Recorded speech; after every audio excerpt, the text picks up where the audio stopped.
This is every LEGO minifigure series ever released, and in this video, I'm going to build over 1,000 individual minifigures to fill these 5 display cabinets.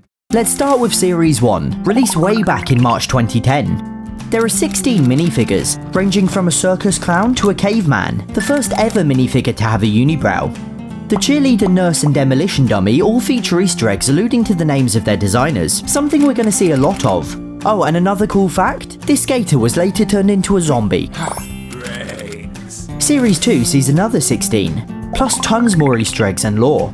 It's going to get really boring if I constantly point these out, but if a minifigure has random numbers, letters or words on them, chances are it's an in-joke or reference. The mime is the first in a number of monochrome minifigures, and the witch? Well, does this technically count as our first LEGO frog?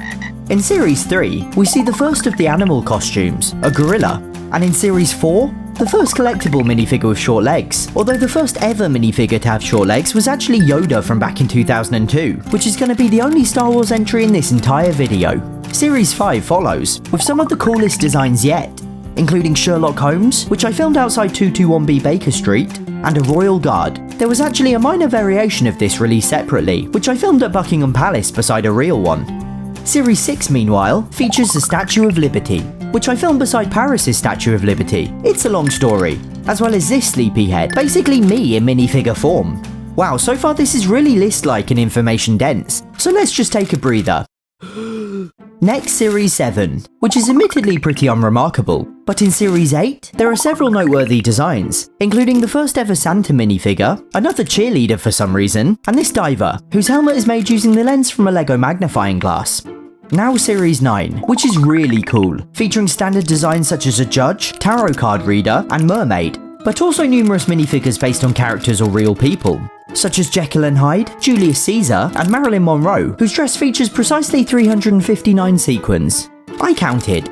Now Series 10 is where things get controversial, despite having some incredible designs. There's a minifigure based on Medusa, as well as restaurateur Ivar Haugland and sad clown Piero, our second monochrome design. Other notable minifigures include the Grandpa, the first to feature a bold cap, the Librarian, whose book Oranges and Peaches is a pun On the Origin of Species, and this paintballer covered in green splodges, as well as one stray orange splodge from his own team. But there's actually a notorious 17th bonus minifigure, now both infamous and revered, Mr. Gold. This one's just a hologram. You see, normally you have an even chance of getting any given minifigure inside these bags, but with Mr. Gold, they made just 5,000, angering millions of fans who'd now never be able to complete their collections. Needless to say, I didn't get one, but I'm certainly not paying the £3,000 they now go for online, lining some greedy reseller's pocket. At that price, he's worth about 15 times his weight in gold, which gave me an idea. I'm gonna coat a blank minifigure with gold leaf, a really thin layer of genuine 24 karat gold. After applying a special glue and letting it sit, I then applied the gold leaf itself, a notoriously difficult material to work with, especially on small uneven surfaces like this. It was fiddly and took a good few sheets, but turned out alright I guess. At least now my Mr. Gold is real gold, and only cost about £10. Okay, it's time for the next one, Series 11. This island warrior is one of my favourite minifigures of them all, whilst the hairstyle of the Dino Waitress is said to be inspired by soft serve ice cream. Delicious. Oh, and once more, I filmed the policeman beside a real London policeman. Now for Series 12, it's finally time to ask, does it come with a LEGO frog? Yes, the Fairy Tale Princess is the first minifigure to do so, and the Spooky Girl becomes our third monochrome design. Series 13 is wonderful, with the usual absurd variety, ranging from an alien to a king to a paleontologist. And I think Series 14 might just be my favourite series of them all, and the first theme series, themed around monsters. The cheerleader from Series 1 has now become a zombie, the lumberjack from Series 5 a werewolf, and the Yeti from Series 11 has been recoloured into Bigfoot, officially affectionately known as Squarefoot. But the coolest detail definitely goes to the mad scientist. If you look closely, you'll notice a fly has flown into his flask, resulting in this monstrous minifigure. I'm getting bored now, which means you probably are too. So let's speedrun Series 15, 16 and 17. Farmer, astronaut, frightening knight, clumsy guy, tribal woman, flying warrior, fawn, animal control officer, janitor, ballerina, laser mech, kendo fighter, shark suit guy, wrestling champion, jewel thief, queen, ice queen, desert warrior, cyborg, little devil, spooky boy, hiker, wildlife photographer, kickboxer, scallywag pirate, penguin boy, rogue, dog show winner, mariachi spy, banana guy, babysitter. Wait. Is that a baby minifigure? That's adorable. Oh, and also the spooky boy was our 4th monochrome minifigure. Professional surfer, circus strongman, gourmet chef, corncob guy, veterinarian, hot dog man, butterfly girl, Roman gladiator, connoisseur, battle dwarf, retro space hero, yuppie, rocket boy, dance instructor, elf maiden, and highwayman. Okay, I need another breather after that. Series 18 next is party themed, to celebrate the 40th anniversary of the minifigure. The designs are all in some kind of costume, including a clown with 2 balloon dogs, 2 minifigures dressed as Lego bricks, and a man dressed as a cake. But possibly my favourite detail in this entire video is this guy, who's holding a collectible minifigure bag, based upon Series 1. So it seems minifigures buy even smaller minifigures. Surely they must be called mini minifigures. And what if they bought a Disney series?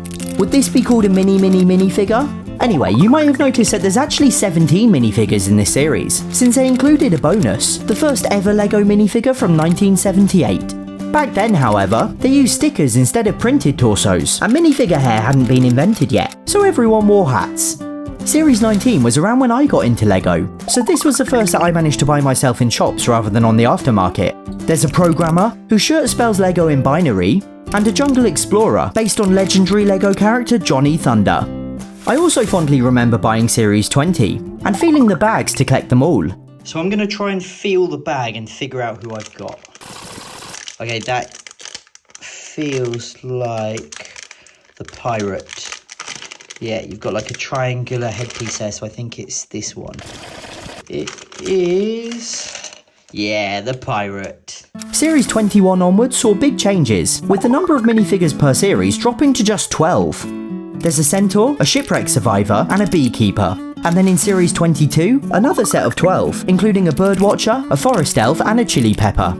Series 23 saw a holiday theme, and these were released only in 2022. And Series 24 is another of my favourites, with 12 really great designs, from a conservationist to an aristocrat, plus the first ever space baby, which is very cute. But Series 25 brought even bigger changes, cardboard boxes instead of foil bags, and was released only at the start of this year. Sadly, the boxes meant you could no longer feel the shape of the minifigure inside, but people quickly noticed the QR codes on the base secretly revealed the contents instead. I got the Noir Detective, the 5th and final monochrome design, except for this red herring, and finally Series 26 was released just last month, and thanks to the QR codes, I was able to get them all without duplicates. The series has a space theme, including aliens, astronauts, villains, and another space baby.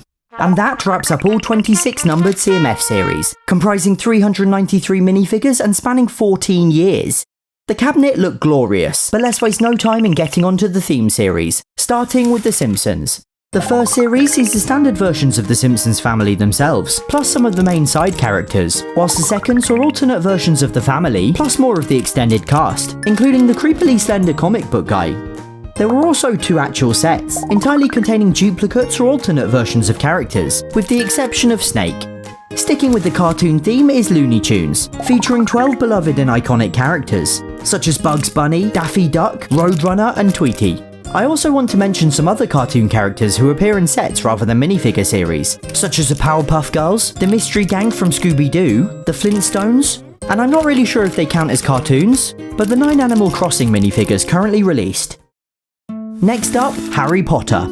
The first series features 16 Harry Potter characters, as well as 6 from Fantastic Beasts. There's obviously Harry, Ron and Hermione, as well as Voldemort, Dumbledore, Neville Longbottom, Luna Lovegood, a second Harry, and loads more. I don't know much about Fantastic Beasts, but it's nice to have these included. Series 2 meanwhile sees a surprise amount of repeat characters, namely Harry, Ron, Hermione, Dumbledore, Neville and Luna, and I guess this baby is technically our 4th Harry. All in all though, there's a pretty solid amount of characters between the 2 series, and in my opinion they made great choices. Moving on to the LEGO movies. There are 16 characters from the first movie, including Emmett, Wildstyle, and President Business, and 20 from the second, a pretty broad range. My favourite is definitely this guy, and for some reason, there are also characters from The Wizard of Oz, which would probably make more sense if I'd actually seen it.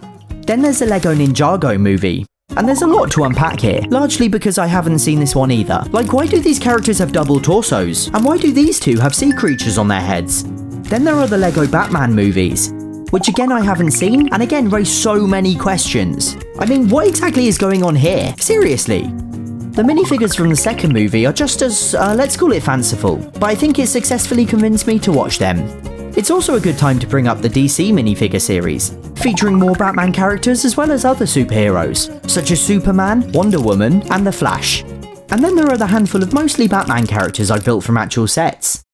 Now I'm very aware that I have no clue what I'm talking about, but it's only going to get more confusing with Marvel. I don't know most of the characters, so took it upon myself to guess their names. I apologise in advance. Red Lady, Stoneface, Drone Woman, Shield Thief, Wingman, Frog Daddy, Gator Girl, Spider-Man but with a cape, Captain Zombie, Captain Brexit, Not a Lot to Go On Man, Green Goblin 2, Super Librarian, Moon Man, Fish Feeder, Wonder Wolf, Green Goblin 3, I'm pretty sure this one is actually Hawkeye, Pizza Person, Roboto, I really don't know, Blue Vampire, Lightning Lass, and I believe this is Wolverine. How many did I get right?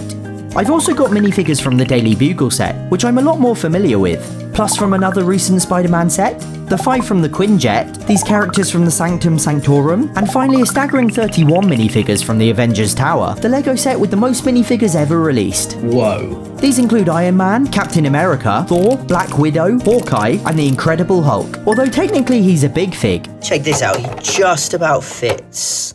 There we go. Sort his hair out, which means these entire 5 cabinets are now full. Obviously I've left a few gaps for the next few numbered series when they're released, and I know they're soon releasing some more Animal Crossing minifigures, but other than that, this looks amazing.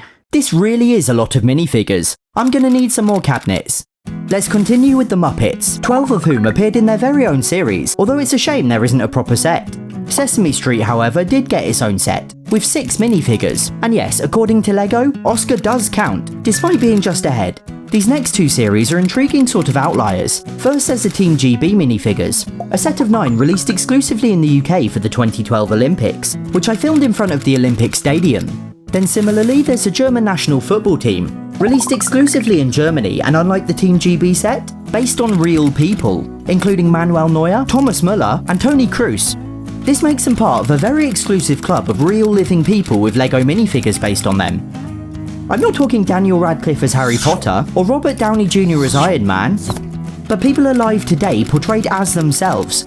Others include 4 more footballers from the Icons of Play set, the members of Korean boy band BTS, the 2 surviving Beatles, Paul McCartney and Ringo Starr, conservationist Jane Goodall, Marvel producer Kevin Feige, and Creed Bratton from the US Office, who sort of plays himself, just to name the examples I actually own. There's also more historical figures, such as Amelia Earhart, Gustav Eiffel, Galileo, Vincent van Gogh, I guess sadly the other 2 Beatles, and Shakespeare and Abraham Lincoln, who were already included with the LEGO movie series earlier. Now we're really close to the end, so before the big final theme, I want to give honourable mentions to some minifigures that come in sets rather than their own series. There's the rest of the cast of the US Office, the cast of Friends split between 2 sets, the Lord of the Rings characters from Rivendell, a huge range of humans and blue people from Avatar, various characters from Doctor Who, and various characters from Dune, including this incredibly tall guy. Which means, brace yourself, it's time for the biggest and my personal favourite theme, Disney. There are 3 minifigure series, and an absolute mountain of sets, so I'm just going to group them by movie instead of going through them in release order. Let's start rather fittingly with Walt Disney himself, followed by Oswald the Lucky Rabbit. Then there are a ton of Mickey Mouses, or is it Mickey Mice, including 4 different Steamboat Willie versions, plus him dressed as a sorcerer, spaceman, knight, and train driver. Equally, there are a ton of minis, albeit with more subtle variations, as well as 3 Donald Ducks, 4 Daisy Ducks, 3 different Goofies, 2 Chips and 2 Dales, and Pluto, who probably doesn't count as a minifigure, but I couldn't leave out. Next there's Snow White, Prince Florian, and the Evil Queen in both forms, as well as Bashful, Doc, Dopey, Grumpy, Happy, Sleepy, and Sneezy. There's Aurora from Sleeping Beauty and 2 different Maleficents, plus Cinderella and Prince Charming. And then from Princess and the Frog, the Princess and the Frog, plus Prince Naveen and Dr. Fazilia. There's Aladdin from Aladdin, along with Jasmine the Genie and Jafar, both in normal form and as this evil red thing, as well as Moana from Moana, Pocahontas from Pocahontas, Mulan from Mulan, and Hercules from Hercules, plus Hades. This has just descended into a list at this point, but I promise it's almost over. Next, Rapunzel and Flynn Rider from Tangled. But from Beauty and the Beast, literally just Gaston. Yup, Belle and the Beast are some of the most requested minifigures ever, but for some reason LEGO is keeping everyone waiting. Cruella follows with the Dalmatian puppy, which she probably shouldn't be trusted around. I'm just gonna take that. Plus Robin Hood and Prince John, Alice, the Queen of Hearts and Cheshire Cat, Ariel and Ursula, Pinocchio and Jiminy Cricket, Elsa, Anna and Olaf, Baymax sadly on his own, and Jack and Sally from The Nightmare Before Christmas. There's 2 Peter Pans, 2 Tinkerbells, a Captain Hook and a Wendy, 2 different Stitches but no Lilo, Scrooge McDuck, Huey, Dewey and Louie, and the characters from Winnie the Pooh. I'm not sure why that stop motion was so flickery. Anyway, on to Pixar. Starting with Miguel, Dante and Ernesto de la Cruz from Coco, Mr. Fredricksen, Russell and Doug from Up, the cast of The Incredibles, including 2 wildly different Edna Modes, the Cars from Cars, who definitely aren't minifigures, and finally a metric ton of Toy Story characters. There's Buzz, Woody and Jessie, all with both custom moulded heads as well as traditional minifigure heads. Woody's also famed for having creepy extra long arms and legs, which later appeared again on those Avatar minifigures from earlier. Lastly, there are loads of side characters, many of which probably don't count as minifigures but are really cool nonetheless. And that, by my maths, is it. Slightly over 1,000 minifigures, which should account for the questionable status of various entries. That is a lot of minifigures. So I've still got growing room, particularly for all the Harry Potter sets I still haven't built. The Disney section's looking pretty full. There's a bit of room over here, and annoyingly this tool guide doesn't fit. So I've got to find somewhere on the wall for these 3 cabinets, but how cool does that look? Thanks for sticking this far. It's been a long one, and I'm probably now going to fall asleep mid-sentence.